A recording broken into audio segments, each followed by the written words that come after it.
This is Jonah Dempsey, and I'm in Stockholm, Sweden.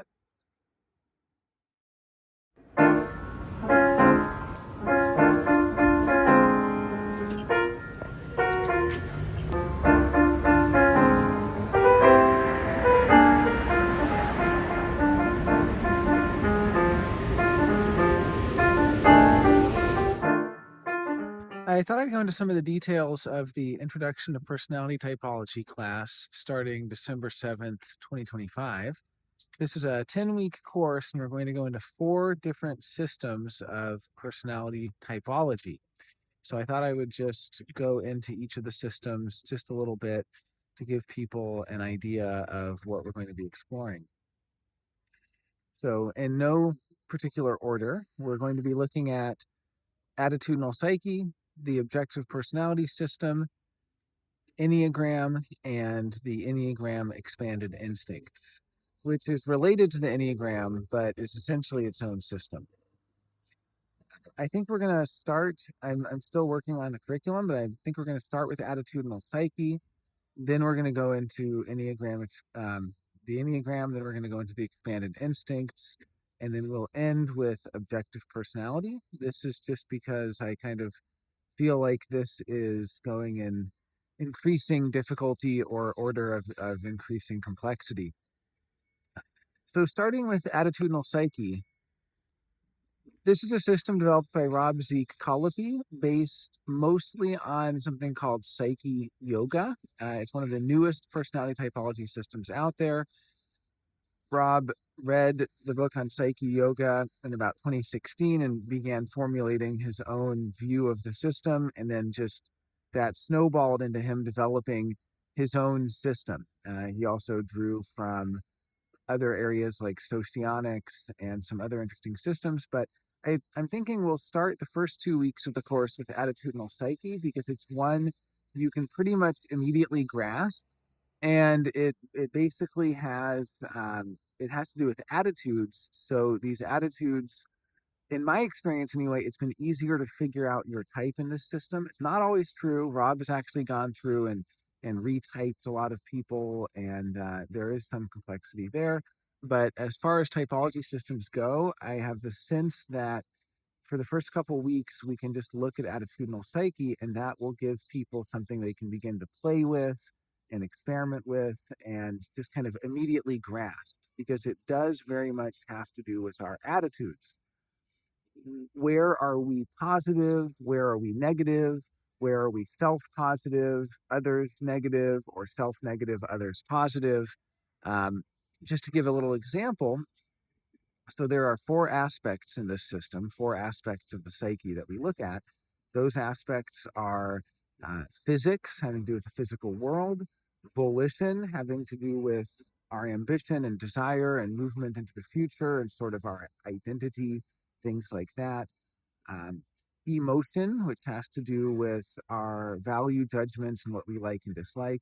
And then logic, which is pretty much how it sounds, what makes sense to us, um, whether we are just our attitude about logic. Do we have a positive or negative attitude about our own and others' abilities to be logical?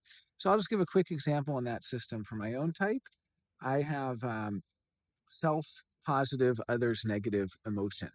So that means I tend to think that my value judgments are right and others' value judgments could be improved.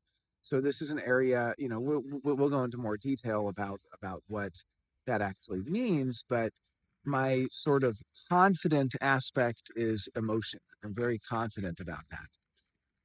I have very flexible, universally positive volition. So this is an area where I can really teach others and help others, particularly if they're self-negative about their volition. Maybe they're not very confident. Maybe they're insecure about their own ability to express their desire and to sort of follow their ambition into the future. So maybe they're very negative about the future. Maybe they're very worried or concerned.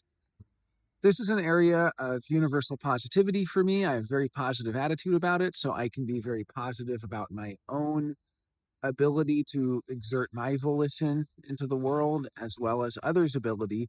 Not that I'm naive about it. I mean, I understand it takes work, it takes effort, but I sort of have this attitude of if you put effort into it, you will get results. And I'm also willing to talk a lot about it. That's actually a process area for me where I love to process people's plans for the future and their visions and what they might do for their business or their role or work or their goals, their future plans, their identity, what kind of identity they might have that's different than what they have now. And so someone might come to me and they might have a problem in their relationship and it might feel really hopeless and like they've reached a dead end. And I'm going to have some ideas like, hey, you guys should go on a trip together, or you should consider this or try that, or let's talk through what you really want. Let's talk through your volition and your desires with a sort of universally positive attitude. Then I'm universally negative when it comes to logic. This means I'm self-negative and others negative. I don't really trust other people to make sense or be logical. I think they can be deceived, they can be tricked, but I also don't really trust myself. I have a sneaking suspicion that I'm being deceived, that I'm being tricked. And this is also a process area for me, so I like to process and talk out the logic, find logical flaws and little technicalities and things like that. And then finally, the area where I am most unbothered and most open to outside, I guess, influence, or to you might call it offloading, or division of labor. That's around physics, and so that can be anything from finances to a degree anyway. There's also a aspect of volition there, but like giving me financial advice, I'm very open to that because I'm self-negative about it and I'm others positive. Um, but also fashion advice or health advice or routines or interior design or all sorts of physical things. That's an area where I'm self-negative, others positive, so I'm much more open to outside influence there. So that's just an example with my own type in attitudinal psyche. Um, my type is nicknamed the catalyst. There are 24 types, 24 possible configurations of these four slots with these four aspects of the psyche. And so that would be an example of how to analyze my type. And then from there, there's so much further we can go. We can look at the fact that my first two slots where I'm confident and flexible are emotion and volition. So we can look at the block of how emotion and volition work together. We can look at those are my self-positive aspects. We can look at my self-negative aspects, logic and physics. We can look at my process aspects. I like to process a lot of volition and logic together. So there's many, many ways to slice it up, and there's a lot of cool insights you can get from that.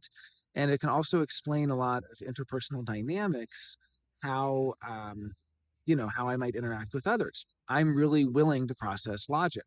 I'm more result oriented when it comes to emotion. So if I know that about myself, I can try to keep things a little more open with people who want to process their emotions and not just immediately jump to trying to fix it, and kind of trying to get to the point and get to the result and close all the processing. I might go, okay, well, it's not really comfortable for me to process emotions, but now that I know this about myself, I can practice that skill. So that's attitudinal psyche. We're going to start there just because it seems like that's one that we can really kind of immediately grasp and start to explore. And it has to do with our attitudes. So it's something that's a little more directly, within reach of us. It's more conscious. Even if they are somewhat automatic, we might not fully be conscious of these aspects, but nevertheless, once they're pointed out or once you explore them, you can start to sort of, as you begin to understand the system, you start to say, oh, okay, this makes sense to me. I think I like to process emotions, or I think I don't really want to process emotions. I don't really want to talk about it. I just want to get to the result. Or I really like to process my plans for the future. Actually, I don't really talk about that much. I just sort of let the chips fall where they may, or I just have a more of a confident, attitude about it, as the case may be. So that's attitudinal psyche. After that, we're going to go into Enneagram. This is a system that's been around since the early 70s. It was really first released in 1968 by Oscar Ichazo. He claimed that it was based on the work of Gurdjieff. Well, I don't know if he's actually said Gurdjieff. He claimed it was based on Chaldean mysticism, which is where the symbol of the Enneagram comes with. comes from. Others have pointed out that it's used in Gurdjieff and other, Gurdjieffian mysticism. And so this has more of a mystical origin, but this is this really fascinating system of typing where you essentially find what is your primary fixation of these 9 positions. And I won't go into it now because it's too much for this short video, but we're going to try to figure out people's not only their primary fix, but what's called trifix. So there are 3 fixations. Looks like they've started some construction next to me. So I'm just going to go for a little walk and continue this video. So in that case, there are 3 centers, usually called the body or gut, sort of the physical center, and then the heart or image center, having to do with image and how we're seen, and then the head center. It's also been more recently discussed as being about symbolism and orientation and our position within the symbolic order and things like that. But basically, traditionally, these are just called body, heart, head, and it's somewhat self-explanatory. And in each of these centers, you're going to have what's usually described as a fixation. This could be even thought of where you have an ego, about it. Where is your ego, and what are you fixated on in each of these areas? That's a more negative view of it. There are other ways to look at it, and we'll be exploring different views on the Enneagram. But essentially, this is something you're fixated on, and then you take the 3 of these together, and it creates a trifix, which is the totality of your personality in all of these areas. And we'll kind of look at how is it different. Like, I'm head first. So as someone who's head first, I'm more leading with head energy. And you'll learn to recognize what head energy looks like. It's sort of what I lead with. So if I meet somebody on the street, I might say, hey, nice weather we're having, or hey, pretty gray out, isn't it? Or I might just immediately start with communicating and talking and sort of bringing head energy and making jokes and stuff like that. If you have body energy, you may lead with a more creaturely physicality. And then if you have heart energy, that's probably the hardest one to see, but we will also look at what it is to lead with the heart and to be more heart-centered, as they say. And of course, all of us have all 3. So even though I'm head energy, I still go into the heart center, and I can practice being heart-centered, and I go into the body center, and I can practice feeling into my physicality and things like that. So we'll sort of look at the Enneagram type through a few different lenses. That'll probably take 3 weeks of the course because it's quite a vast area of study, but I just want to give people enough that they can begin experimenting with it and that they can start typing themselves and others and exploring it. And then we're going to go into the Enneagram Expanded Instincts, which was developed by Rob Z. Colopy, who made Attitudinal Psyche. This is another sort of overlay on the Enneagram, but it really is its own system.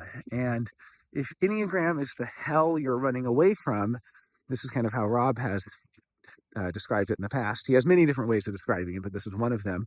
And if Enneagram describes your ego fixations and your anxieties and your worries and things that trigger you and stuff like that, then we would actually look at the expanded instincts as your heaven. It's not what you're running away from, it's what you're running towards. And so this heaven of the expanded instincts, in that system, my primary instinct is unknown. So my heaven is the mysteries and the unknown. And this is actually where we can really see a lot of our aesthetic. One of the things I mentioned is that we're going to be having weekly collages, which are totally optional, but I really recommend everyone does them, where you make a digital collage, and I'll kind of explain how to do this. And this is actually going to be facilitated by Lena Larson, my partner. And so she'll be leading the collage group, and this will just be probably on Discord. And people can share their collages. And then what's going to happen is you're going to start to see certain aesthetics emerge. So for me, with unknown, one of my primary aesthetics is going to be things like the night sky or a city at night, or sort of the vastness of mystery that's out there. And we'll also, just like in Enneagram, how you have a trifix, the expanded instincts, you have a trifix. So my secondary is bonding, and you'll probably see a lot of bonding imagery in my collages because it has a lot to do with coupling and bonding and sort of idealized relationships, and also memorializing relationships and peak relationships and things like that. And then my third instinct is security. And so you'll see a lot of cozy, comfy security imagery as well. And so I'll explain what these mean, but there are 9 instincts in total. And so just like an Enneagram, you're going to have 3 of these 9, and they're going to be in an order. So you'll have one first and one second and one third. And there's a lot we can look at with that as well. And the other thing is Rob has come up with some really fun names for the trifixes of the instincts. So for instance, my particular combination of unknown, bonding, security, that's given the nickname Pixelated Dreamscape. So you'll learn your nickname as well from these, and it actually really matches. He's done a great job of encapsulating these aesthetics, because if you look at my collages, you'll see I create kind of pixelated dreamscape collages. And, I've heard people say like, well, isn't it, once you know your type or know the nickname, isn't it a self-fulfilling prophecy? Like, wouldn't I try to make pixelated dreamscape collages because I know that I'm that type? Well, first of all, I began making collages long before I learned that nickname, and they still look the same. But secondly, I really believe that it's actually really hard to escape. I mean, it's your aesthetic. It's what you're into. It's what you like. I was showing my collages to a guy just the other day, and he was saying, wow, I love these. And I was telling him about how you can use collage and use aesthetics to figure out your personality type. And he's like, well, this would be really hard because I love all your collages. So I see so much of myself. Like, I would pick these images and I would make this kind of collage. And I said, okay, well, let's just see what your type is. We talked about it. We went through all 9 expanded instinct types. Turns out he's the same as me. Not necessarily the same order, but he has the same 3 instincts. So of course he's going to see a lot of himself in my collages. And we looked at some other collages and he was like, oh yeah, I really don't see myself in that. Because, he had thought that maybe he just sees himself in every collage. And it's like, no, you actually will see your aesthetic expressed by people of similar or the same personality type. So then the last one we're going to do, and I'll just kind of wrap up here because this video is getting kind of long. The last one in the class is going to be the objective personality system, and I'd like to leave at least 3, possibly 4 weeks for that. Probably 3 weeks. We can cover all the basics, but that one has 13 coins, as they call it. So it's really the most complex. I guess arguably Enneagram is equally complex, but I mean they all have a lot of complexity if you really dig deep. But it's the most, I guess I would say, the highest barrier to entry, to me anyway, is the objective personality system. This is developed by Dave Powers and Shannon Renee. It's really based on the work of Carl Jung and based on his 4-function model of the psyche, which also they're drawing from Myers-Briggs, and they're drawing from like the work of John Beebe and John Giannini and these different Jungian scholars, Marie-Louise von Franz. They're not necessarily taking what they said, but they're building on their research, and they've done a lot of work in trying to get rid of bad patterns and get rid of a lot of the detritus and cruft from the Myers-Briggs system. So it's not really like they're basing it on Myers-Briggs. They're more saying like, okay, Jung was onto something. His model is valid. And yet in the past 100 years, since he developed his model and released it in his book, Psychological Types in 1923, there have been so many attempts to formalize his model into a system, and most of them are full of anecdotes and full of things that don't really hold up at scale and don't really apply to everyone. So Dave and Shan, the founders of OPS, have done a really great job of narrowing down what actually works and what doesn't for typing, for assessing type. Even the name of their system, the objective personality system, they've attempted to get a lot more objective by having independent verification where, and that's something that we'll also be doing in class, we'll pick a celebrity to type or a few celebrities, and then we'll each make our guesses independently, and we won't compare notes or anything. And then at the end, we will all show what we've come up with and see if we've come up with the same result. There are 13 dichotomies that they call coins. This results in a whopping 2,048 different types. So this is maybe the one that we really want to, it's going to be challenging even to really cover it in 3 weeks, but I think we can at least go far enough in it, people can get a sense of what their type is, and they can have a good foundation for further study. This is something we actually did last year in my Introduction to Objective Personality class, and we had 10 weeks to do it.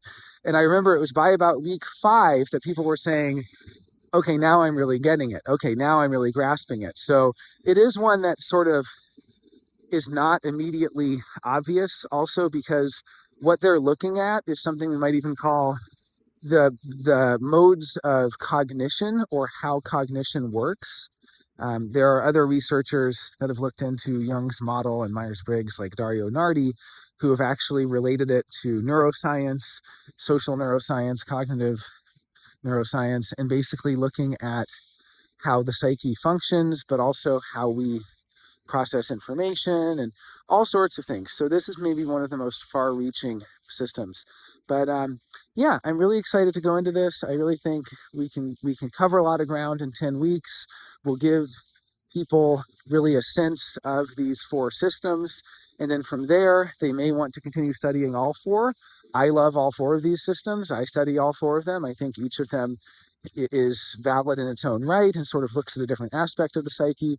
But it may also be that they've had a couple weeks with a system and they go, wow, I'm really, it's not clicking for me. I'm not really into this system. And maybe they'll go into 1 or 2 or 3 of the systems, not all 4. But I'm really excited about all of them. I really think each one is really worthy of investigation. And I'm excited to go deep in it with everyone who signs up for the class. So stay tuned for more info on the class. I'll be posting curriculum and lots of info. There'll be a website with much of this info as well. And you can also go on on the web and sort of learn about these systems independently and see if it's something that's interesting to you. I'm not affiliated with any of the practitioners of these systems. I'm an independent researcher.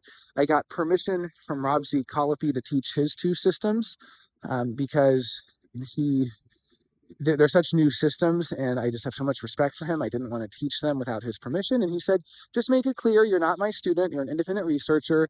It's your version of the systems, not mine. I was like, yeah, absolutely. Absolutely. So I'm an independent researcher. I'm just giving my take on it.